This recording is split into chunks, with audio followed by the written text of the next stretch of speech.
I think the Red Sox are making some pretty damn good progress, particularly at the end of the season. Ron? Okay. Well, I guess one of the topics on the other side is beyond what that is. And I personally, I think we should keep any topic to 15 minutes or 20 so we can cover 2 or 3 topics. Okay. But anyways. We're on in the air. Okay. Now. We just got a notification. This is the Old Farts. We actually were able to technically get set up early, which is unusual for us. And we decided we're going to start this show a little differently than we have in the past. And that is, many people, many of our audience, however many they may be, think that we're constantly fighting with each other. We can't agree on anything. So we did a little thought and realized that we tend to agree on sports. I think everybody, certainly in the group, and I'm sure the people out in the audience agree that the Patriots are doing damn well, much better than anybody thought they were going to be able to do, and they have hopes of maybe extending this into the playoffs and doing some damage there. And I think, as I said, I think everybody agrees. Some details we may disagree on, but in general, we're very happy. Chuck? Well, I guess I want to start off saying I like the beginning of your greeting, but you stole all my thoughts about what I was going to speak of myself. Okay. With the Patriots, I was looking for you to have your own thoughts, but I think there are hopefully many things that the three of us can, when it really gets to push or shove, can agree upon at least some elements of whatever. You lost your audio. We can't hear you. Hey, there you go. I don't know how that. I don't know where it left off, but I just say I'm glad there's. Let people know that there are times when we can talk about other things other than politics or other world events. And sports, in this case, may be one of those areas, as I think many other people break up their conversations with discussions on sports or some other miscellaneous areas. So anyways, I just wanted to express my likability of dealing with the two of you, and in spite of the times my stomach is upside down, but anyways, that's my little spiel at the beginning. Yeah. I don't know what Paul may want to say, if anything. Yeah, I want to add to the Patriots. I used to be a season ticket holder in the times of long before, Belichick, and I watched Belichick come in and build up the team, and I'm seeing the same kinds of things with the new head coach. He's got a spirit of camaraderie that it's really encouraging, and he talks to each of the players, and it's not just the coaches, the sub coaches, the defensive coaches talking to the defensive players, and the offensive coaches talking to the offensive players, and he's sitting on the sideline. He's interacting with them, and I think that's one of the reasons they're dying to play for him. Yeah, I think that's a very good point, Paul. Yeah. As far as the way he's interacting with the players and the coach and the other coaches too. And yeah, that's right. Yeah. there'll be hard times. There'll be injuries, and all of a sudden things won't be as going along as smoothly as they are now. A lot of the games are close, and they could go either way, but it's just surprising, staggeringly surprising that they're so successful right now. It could all end Sunday. Who knows? But I don't know. I'm hoping that they'll win Sunday. Yeah, I mean, someday. You mean? If the quarterback gets hurt, all of a sudden, that's a whole new ball game. But it's really, and they are getting players that are injured. Some of the important players are getting injured, and we'll see what's going on. But as far as I'm concerned, this season has been wildly successful, and even if they're not any more successful the rest of the season, I'm still very, very happy with it. I'm sure that means that the three of us are happy to see this the Patriots' progress, and hope it proceeds as long as it can. Yeah, that's it. It's not going to be another 2-14 season. Thank God. Yeah. Well, you were starting to talk, Bob, before we got to that part. I was just going to say that at this point, they've so exceeded expectations that the expectations totally changed. And at the end of the season, we need to go back and look and say, what did we expect? Because we've already exceeded what we expected, or at least what I expected.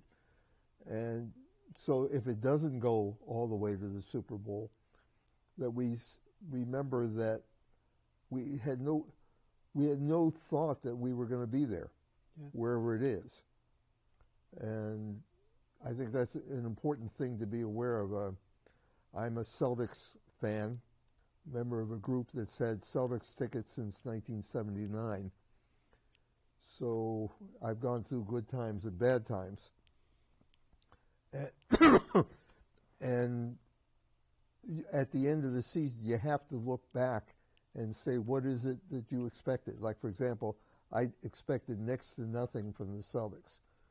Right now, they're about 500. Yeah, they're 8-7, actually. Okay. And that's really better than I expected. Now, the rest of the season, who the hell knows what's going to happen. But you have to be honest and not complain, oh, they didn't make it to the conference finals when you didn't think they were going to make it into the playoffs. Right. Yeah. Well, that's our introduction for tonight, I think. All right. I know Bob in particular really just craving to jump into some hot water of some sort. Okay, Chuck, get your shield up. All right, I got my shield up. Okay. No, one of the things that I thought excuse me, I think we should keep this, as I said earlier, the topics to maybe 15 minutes. Okay. And because I don't feel, and whatever you have to say and Paul or I have to say, we're going to come out saying we're ready to agree upon that particular point. And so we can drag this out for the whole program. So I think we should break it up into, we got time to do at least 3 segments. Sure. We'll try it. All right, I'm going to throw out my segment. And my segment is, I am very, very worried about democracy in America.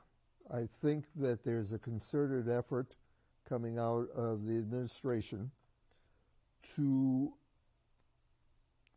create a unitary power in the White House. Only one source of news, only one source of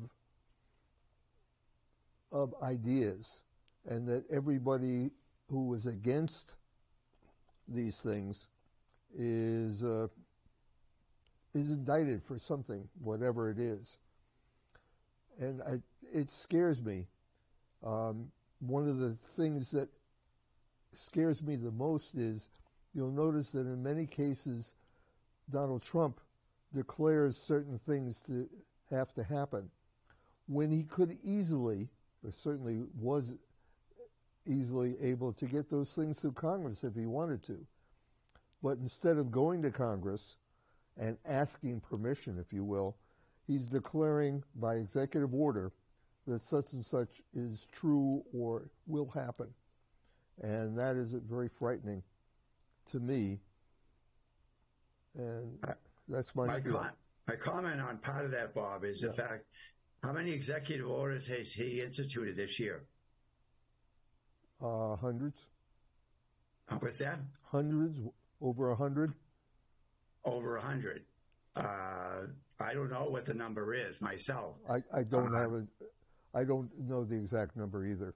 What is it? What do you think the previous 3 or 4 presidents' executive order list was? In the first 10 months of their thing, great many less. They might have had hundreds during the course of 4 or 8 years. Okay.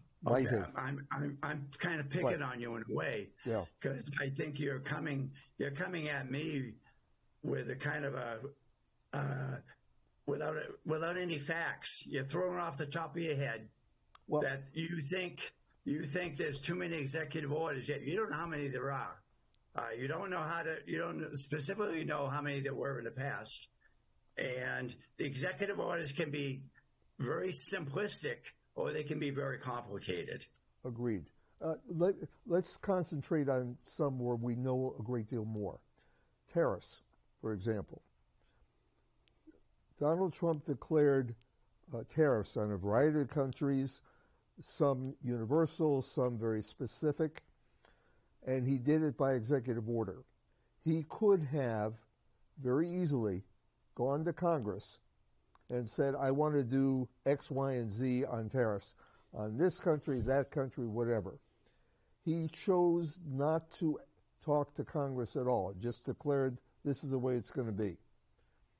And in some cases, the tariffs were really ridiculous. For example, he claimed that he was doing tariffs based on fairness of tariffs for American companies. And then he went to Brazil, which has a positive tariff balance with the United States, and declared a huge universal tariff on them, 60%. Why? According to him, it's because their country was prosecuting the ex-president because the ex-president had sponsored a coup attempt. Okay, that's pretty specific, and we can. Okay, I need to go back and before you get too far down the road, I can't remember what you necessarily said. Okay. You said something about he could have easily gone to Congress. Yes. To get the tariffs. You feel he has the support of the Democratic side of Congress? Does it matter? He has the votes in the Senate and in the House. He doesn't need. It's very, very close. Agreed. So I'm not disagreeing. Yeah. There's some tariff aspects that I not so crazy about, but there has been a history also of tariffs being very effective. And so, anyways, I think we should move on to another. See what Paul has to say. What do you think of what? I think that his approach to tariffs is horrific. It's the worst thing I can imagine, because every tariff that he imposes on other countries, the population of the United States has to pay it. The way a tariff works is there's a sale by a country to the United States. Let's say they're selling a product for $100, and he adds a 25% tariff. So now that sale is $125. And he said, well, the country is paying, the other country is paying the $25. Well, what happens is the entity that's selling it to the United States, they don't sell it for 100 and the country pays 25. They sell it for 125. They give the 25 to the country. They pay it to the U.S. government. So the U.S. government gets its $25. Now, the company that buys this product, it's not $100, it's $125. So when it goes to be sold in the United States, the U.S. citizens are paying the extra $25. So wait a minute. If that's the case, then they really need to say this is a tax that the U.S. individuals are paying, and it needs to be indicated on the sales, so that they can say this was the tax that we had to pay for the tariff. Can I correct one thing? Trump doesn't understand this because he's not smart enough. No, he understands it. He doesn't care. He doesn't understand it. You hear him talk, and he doesn't understand. Can I correct one thing which I think will make things a little clearer? When a Chinese company sells something to an American company, they agree on a price, $100. And the American company pays the Chinese company $100. When the thing arrives in the United States, the customs agents hold it and bill the American company the $25 for the tariff. So the Chinese company never sees the money, isn't involved in it. It is the American company that is paying this money, like a sales tax. That's one of the reasons why they say it's a tax. Deductible. And Congress is, according to the Constitution, the House particularly, is responsible for taxes. And if you go to the Congress and say, I want to raise the taxes on whatever it is, and they agree, which early on in the administration, the Republicans were agreeing to pretty much everything, then it's legal and you can have your tariffs. Whether I agree with what the tariffs are and how they're done, etc., is a different story. But at least it becomes legal. When Trump imposes the tariffs and the American company can't get the product that they paid the Chinese company for until they pay the $25 to customs, that's how the thing works. Well, let me just comment on a couple of things before I forget what. Do you both believe that every single tariff that's administered, the consumer pays for that? Yes. Every single thing. Yes. Okay. I disagree. I disagree. I'm not sure what percentage of that is, but the second part is, do you either one of you or both of you agree that he's been very flexible on a lot of these tariffs he's imposed? I mean, it's been a tariff for somebody against one country, and then all of a sudden the tariff is lifted or reduced. He's using it as a bargaining chip in many ways, in my mind. Yes, he is. To try to get them to cooperate in some other ways. But that's my take on it. I'm certainly going to look into the aspect of what you both believe, that all tariffs are passed on to consumers, and find out if I'm wrong or maybe you're both a little off center. Well, I will tell you that not all of the tariffs that he imposed have been passed on to the consumer. In some cases, the Chinese company, and we're picking on China, but it's the whole world, the Chinese company will absorb some of the cost.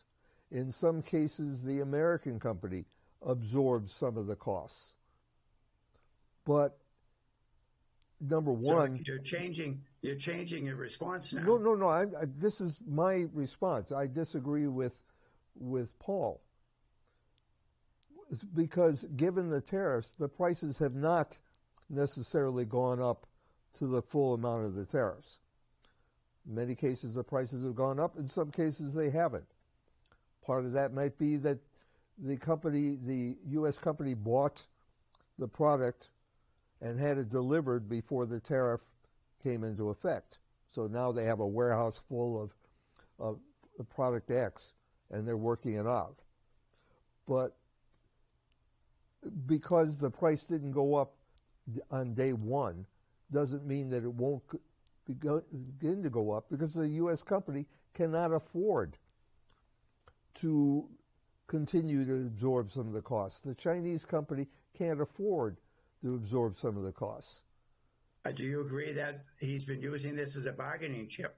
Yes, I agree. Do you agree that he's increased and or decreased tariffs at different points? Yes, he has. And one of the things I hear from various commentators talking about U.S. companies and reporting what the presidents of some of these companies are saying is they can't plan. They don't know what he's going to do and when he's going to do it. So therefore, they can't make plans in advance. And that's part of their function, to know when to invest, to know what to buy, and when to buy it. Okay, I think we made our positions known. If you have something else to say, Paul, go ahead. The other thing is that the Constitution has the Congress, the sole source of a tariff. They're the ones that create it, not the president. The president can approve the tariff that the Congress creates. He doesn't create the tariff.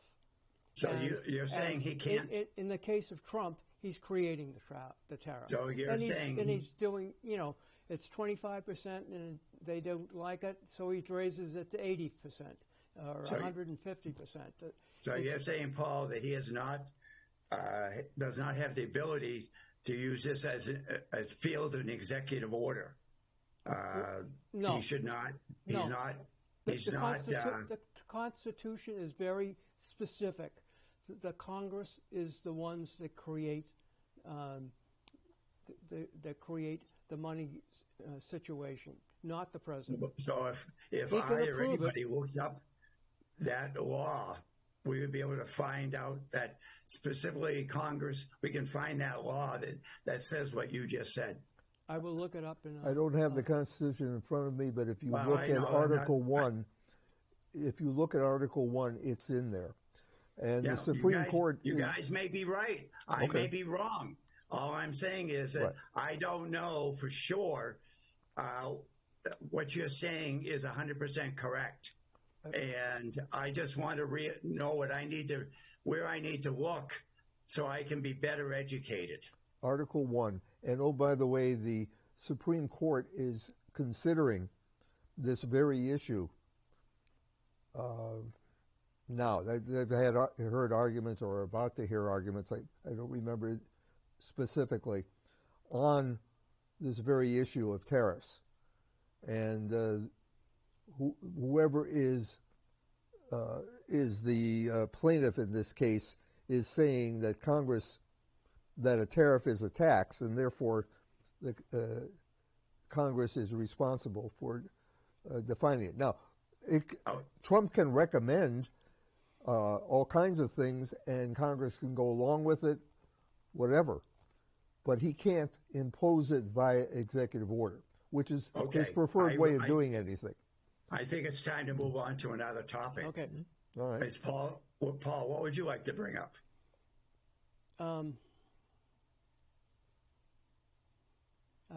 Let's see. I think that was probably the one that I really wanted to bring up, but I haven't really thought about it. Why don't is it one or two? Well, two, if you will. The first one was, are we friends. Yeah.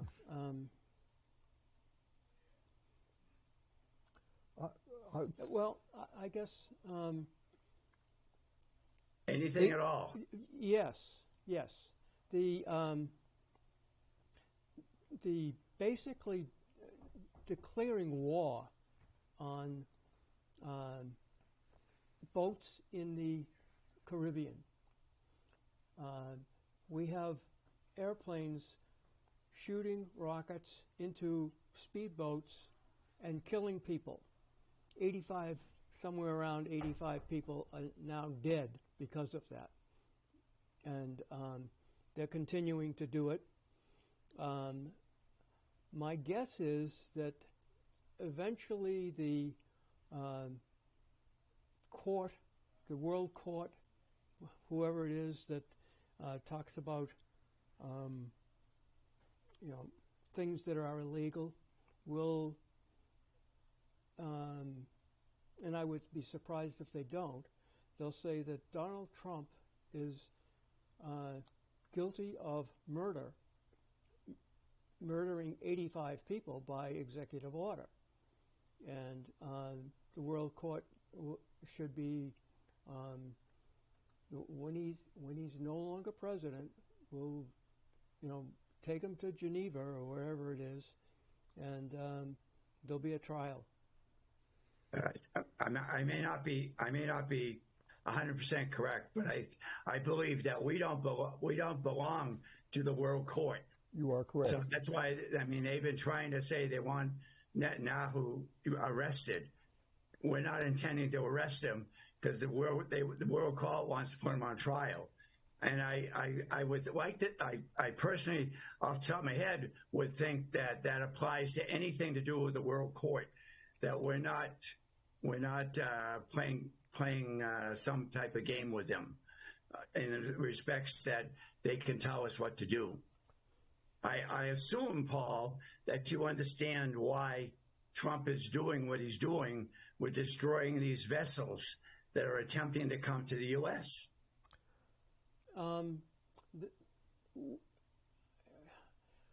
When did they come into U.S. waters? They're in Venezuelan waters. Is it required that they be in Venice? Is it required that they have to be in a certain area? Well, if they're in the open ocean, that's murder. That's what? Murder. Okay. They're being attacked. You still didn't answer my question as far as why is Trump doing this? Just to kill people? He's doing it in order to show that he's coming down hard on drugs. He has not proved that these boats have anything to do with drugs. They themselves, in international waters, by the way, not in Venezuelan waters, to my knowledge, are not capable, at least the ones in the Caribbean, to get to U.S. soil. Now you heard that somewhere. You know that for a fact. I have heard it from people who know more about the kinds of boats that are being attacked. Okay, because I don't. Right, agreed. There are a whole bunch of things that I have to accept. People who know more than I do, what they're saying is fact. But if you have a boat out in the middle of the ocean, there is an accepted international rule that says if you think these boats are carrying contraband or doing whatever, you stop them and you search and confirm your assumptions, and then you might detain them. He is not stopping them. He's not attempting to stop them. He is shooting them. Has it done the U.S. Accomplished anything by doing that in the past?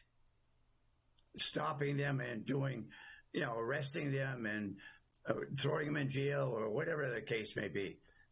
And secondly, from what sources I read, it seems that there's a lot of surveillance on exactly what's on these boats.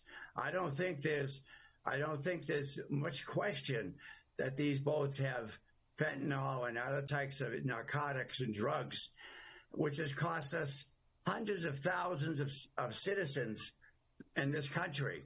And I was a little queasy about what's that? They don't have fentanyl because the fentanyl comes out of China and comes in through Mexico or through normal shipping. I'll say maybe I'm mistaken on fentanyl. Okay. So I take that as a correction.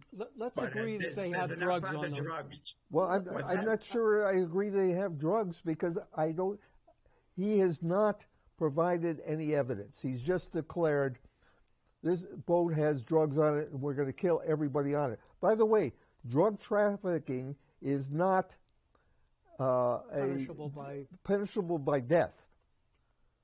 In the United States, according to United States law, because you're a drug trafficker, proved in a court of law, you're not subject to being killed. He is changing the law again by his own signature. I assume not auto pen, although it appears that he uses it as well, to say, drug trafficking is now punishable by death. Well, I don't believe I've heard any, if anything, very little. I can't remember anything of any people in Congress, in the Senate or Congress, the House, having objections to what he's doing. I'd like to see some names on who is objecting to the way Trump is doing this. And you say you don't know about any of these drugs being on these boats. I dispute that you may not know it, but I think if you did some additional digging, you may find out they're pretty convinced that that's what they are. Let's agree that they are. There are drugs on these boats. They're not in the United States waters. They're in, the Caribbean. And they're in international waters. They're in international waters. Right. So we don't have the right to kill people in international waters. Well, that's was a little queasy when he first started doing this, but the more I've read about it, the more I've heard, I can understand why he may be doing it, why he's doing this. At the same time, I would think that if these people who are trying to go through international waters with what is believed to be narcotics or drugs of some sort would be smart enough to say, hey, this is not a good idea. Where our chances of getting through this international waters to the border of the U.S. is not very high. So I don't want to be killed. So I'm not going to do it this way. I either find another way or I'm not going to do it. Well, let me throw out two things. Number one, some of these boats may not be carrying drugs. Certainly, they're not carrying the fentanyl that on occasion Trump has claimed they're carrying. But number two, I haven't heard Trump claim that fentanyl is part of these drugs. I did hear it once or twice. But let me try and ask you another question. He also claims that people coming across the southern border are bringing drugs with them. And I'm sure in some cases, some people are bringing drugs, some for personal use, maybe some because that's how they're paying their way through the jungle. Should we be shooting people the moment they come into the space where Mexico and the United States are close? Shoot them because they're carrying drugs, and we have declared drugs being punishable by death. So shoot them all.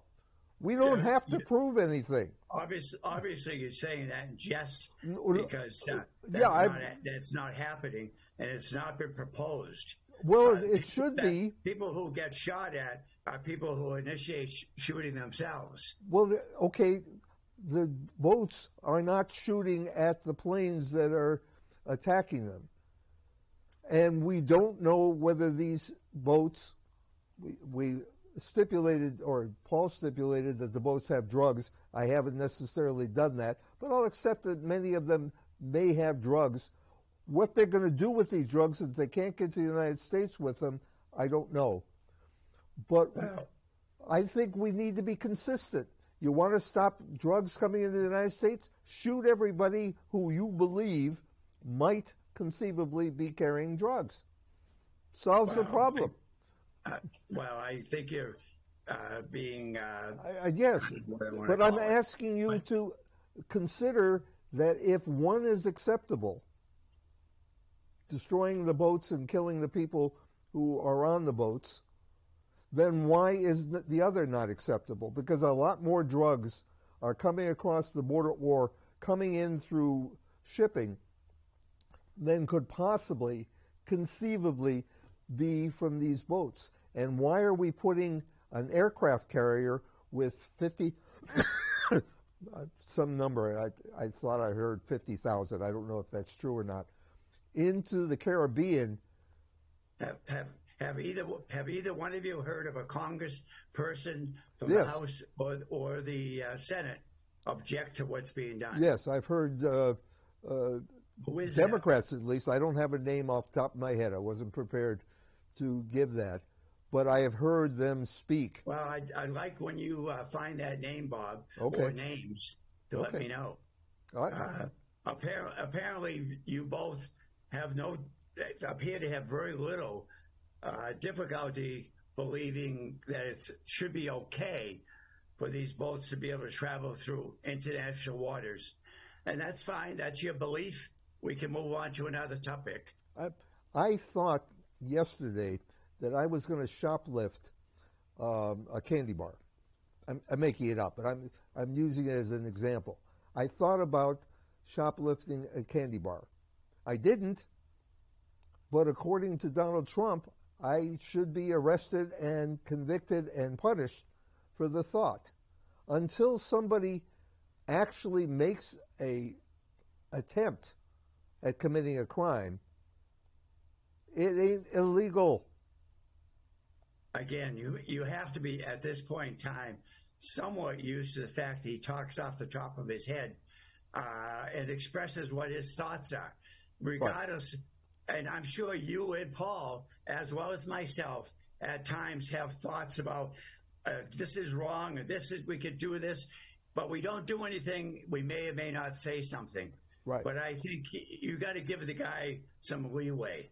90 people are dead at his order for his talking off the top of his head. That's the 90 difference. People? 90.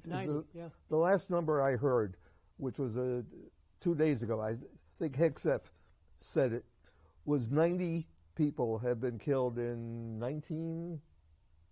No, that doesn't. Whatever. Somewhere around 20 attacks, give or take a couple. Where is this attacks happening? They're happening in the Caribbean and in the are just off. No, I don't disagree. In the Pacific. Than that. I've heard higher numbers than that. Okay, the last numbers I remember hearing was 90 and somewhere in the 20s. 90. I thought you were saying about 60 or 50 or something. No, I heard 90. Okay. Texas said 90 a couple days ago. Yep. Okay, so if Trump is talking off the top of his head, and everybody should be allowed to do that, I question whether the president should, but that's neither here nor there. 90 people are dead because he talked off the top of his head. No, he didn't talk off. He didn't talk off the top of his head. He administered what he felt was the right direction. And again, we can keep going around and around. I think we talked enough about this subject to kind of establish what the three of us think about. Paul had another point. They were not. You got some other. They were not captured. They were not tried and convicted. They were not sentenced, and they were not executed. They were executed, minus the capture, tried, and convicted part.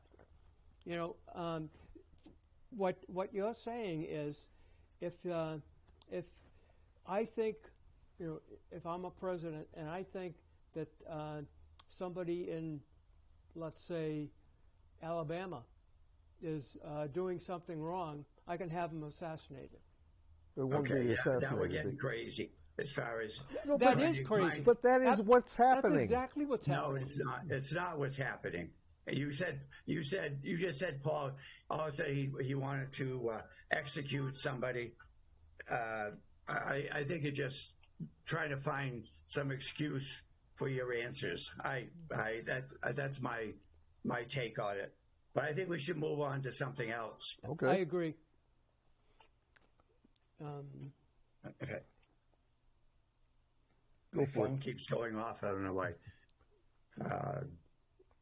I guess there are many things that are going on in this country that I believe that the majority of people probably don't know much about, if anything. One example is that the Muslim Brotherhood. How much information do either of you know about the Muslim Brotherhood? I have some information, not a great deal, but some information. Very little. They're an international organization that promotes Islam and a somewhat fundamentalist view of Islam. And it was, you're about to say, it was just declared a terrorist organization. Based on, at least in the United States, based on nothing. There has not been any crimes that I'm aware of, or it have certainly been publicized, that from members of the Muslim Brotherhood in its name. Have you heard the organization CARE? Yes, they were part of the same announcement, making them. Yeah, I don't know anything about the actual organization CARE. CARE is an organization name that I remember from 50 years ago, 60 years ago. It was I think it was a organization providing food, etc., internationally. Well, I know a decent amount about it. Okay. But I don't have time to get into it now.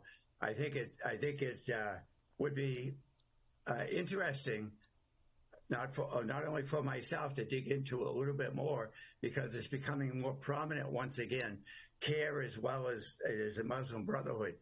And there's a big thing that's been going on for a number of years in Texas. Mm-hmm. Have you heard that? I'm not sure what you're referencing. So,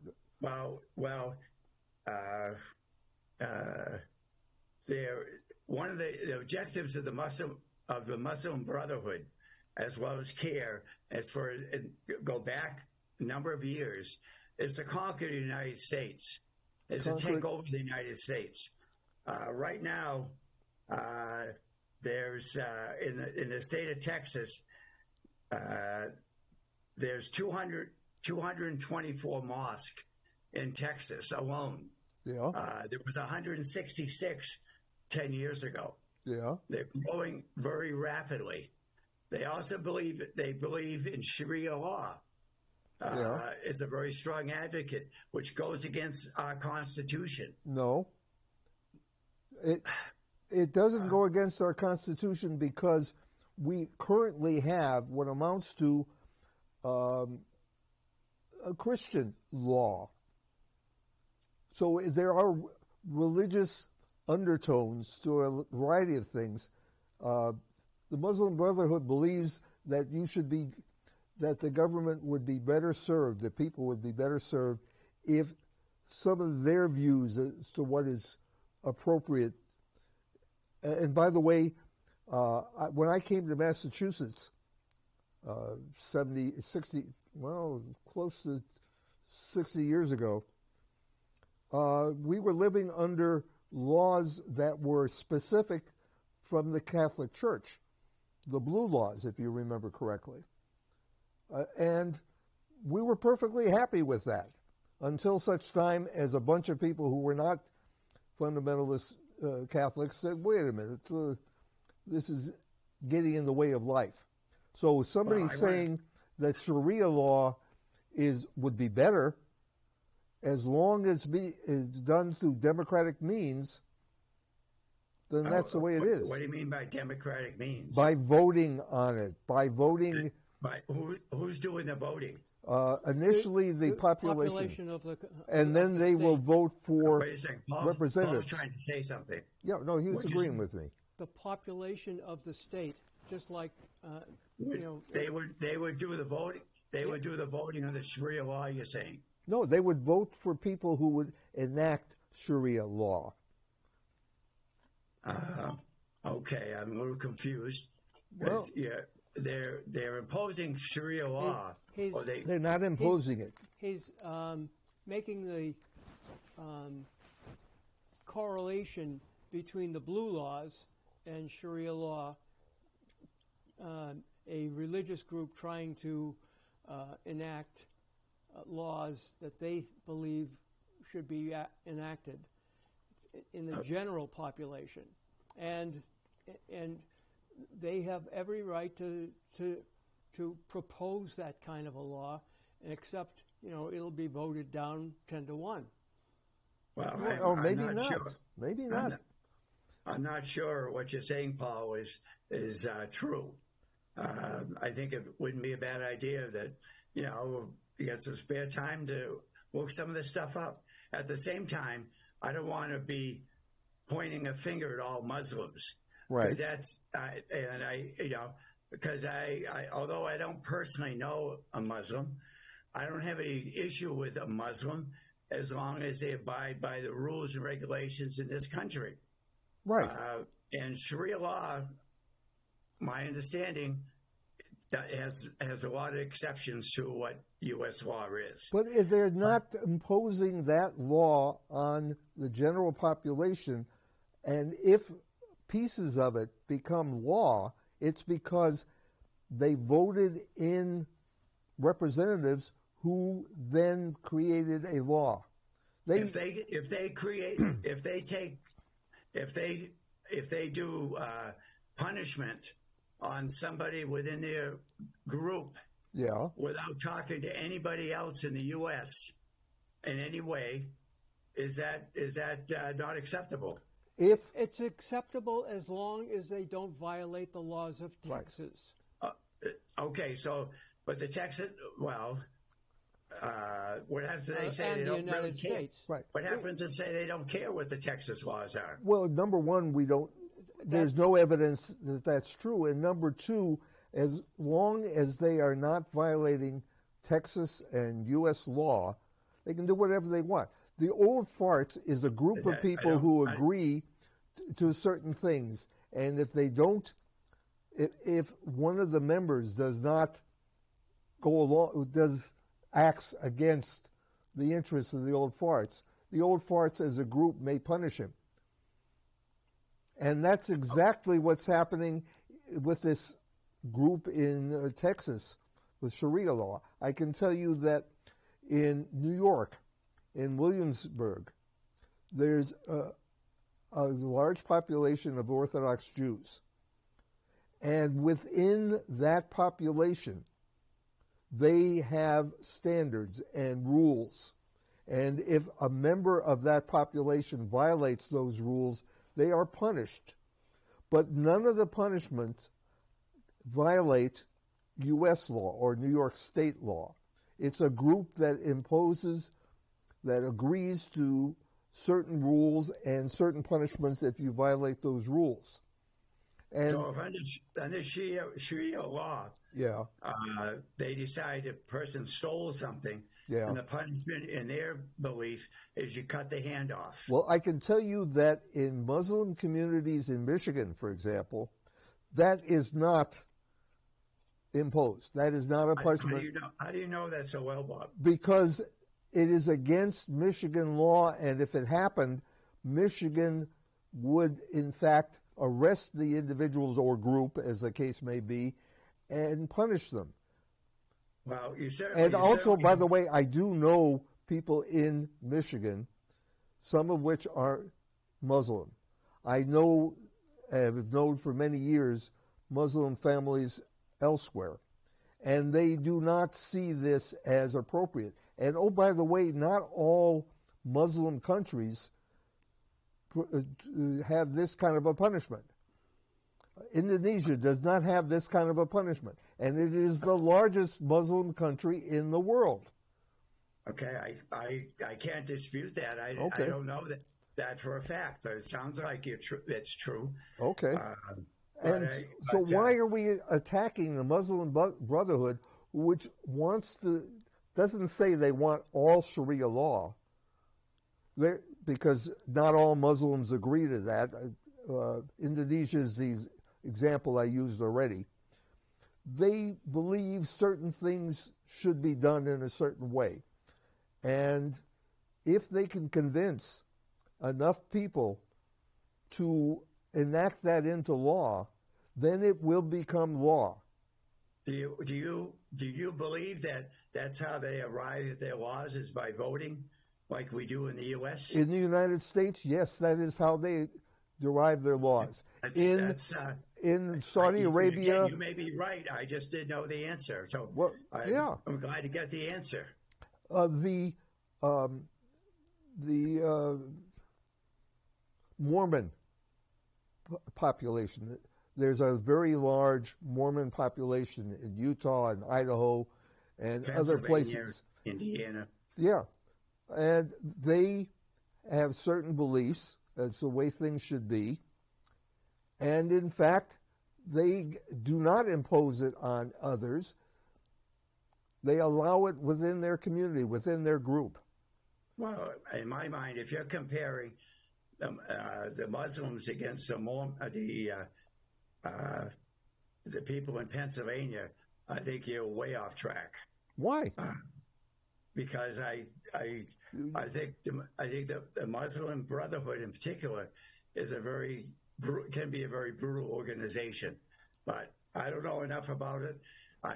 You've both educated me in a way that have stirred my interest up, so I'm going to need to do some more looking up, because I hadn't paid any attention to it for a number of years. Okay, well, please send me the information you get. I heard about last year sometime about the impact of the Muslims buying up all kinds of property south of Dallas, okay, and imposing various things, which I don't, off the top of my head, don't remember. Actually, I think I read something about it recently. They're buying up some property, trying to create a town, a community, and they're going to run it as part of their group, which Governor Abbott has instituted today against the law that Muslims cannot purchase any more land in Texas for the time being. And I don't know.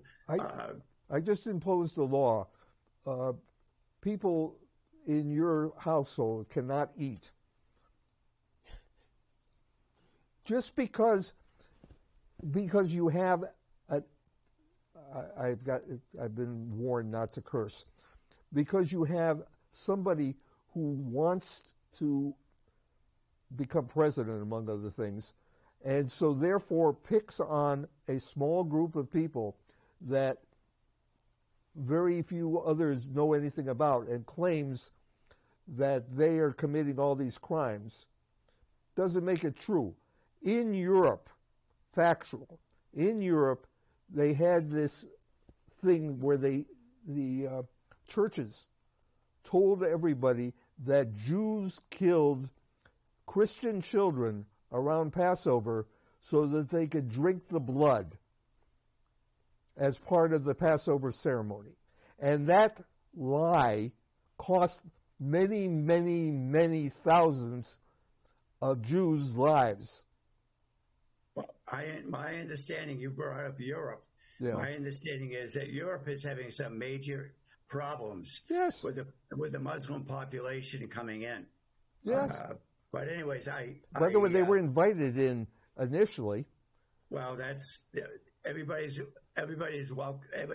entitled to a mistake. Okay. It appears to be a mistake that they made. Any closing words, Paul? We got only 4 or 5 minutes. About anything. Not really. Okay. I'll think about something, but let me throw out a topic. We just went through a government shutdown. The government shutdown We only have 5 minutes left. Yeah, was used as an excuse to get rid of a bunch of things. It was initially put together because the Democrats found a good issue. There are a whole bunch of the American public who can't afford medical insurance. And about 20 years ago, the Affordable Care Act was passed. Or what's known as Obamacare. Yeah, right. Better known as Obamacare. Okay, that's fine. We'll call it Obamacare. And there was subsidies put in from the beginning saying if you couldn't afford medical insurance and your income was such and such a level, and et cetera, the government would help you by giving you a subsidy for your insurance. Then during the pandemic, the COVID pandemic, that insurance subsidy was increased.